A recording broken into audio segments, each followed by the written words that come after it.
use the tool to identify the eligible patients.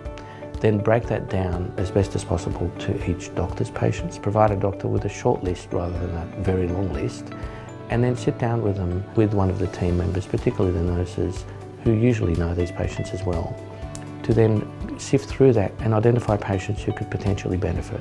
Then you can actually develop techniques of either waiting for them to come in or being much more proactive in sending them introductory letters to the program or introductory SMSs, or getting one of your staff who know them to call them to invite them in. You can invite them, provide them information, consent them or enrol them all in one visit, or you could actually just use the first visit to educate them about the program, answer any questions they have, and then bring them back for the more detailed enrolment visit, which would include an assessment of a care plan, and that's usually best done with other members of the team.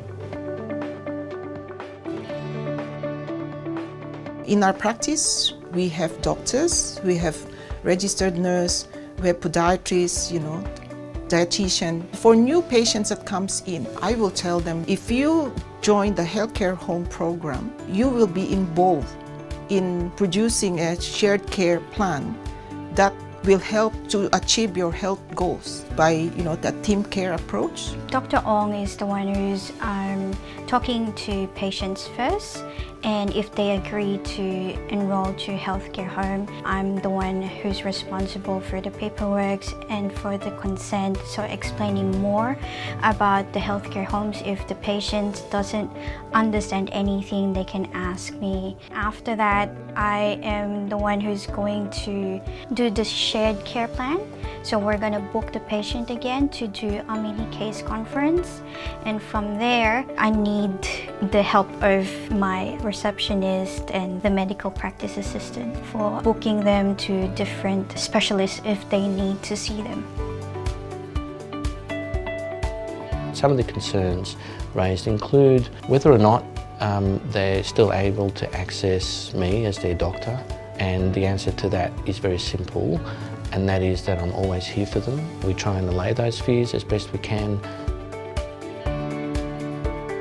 Every practice system will be different. What's worked for us is actually having a list of the healthcare home enrolled patients and just one word on each sort of segment in that spreadsheet to highlight to me or to remind me of when their next touch point is with us. And so we then share that spreadsheet amongst the staff, myself and the nurse and the receptionist, and each person has delegated roles and responsibilities on that spreadsheet. And so that ability to sort of get a bird's eye view of the cohort of patients enrolled is really important. One of the things we've had to do as a practice here is actually have really clear goals and guidelines for who does what role. We're sitting around in smaller teams and we're working out, what's the correct policy. We actually work together because we want to co-create health together. Again, it comes back to the team. It's not one person's responsibility. If the member of the team is capable of doing that task or providing that skill, they're the ones that do it. It doesn't just come back to the GP. For me as a GP, and certainly as the principal of the practice, having the team share the work and becoming the patient's team is absolutely liberating and absolutely joyful.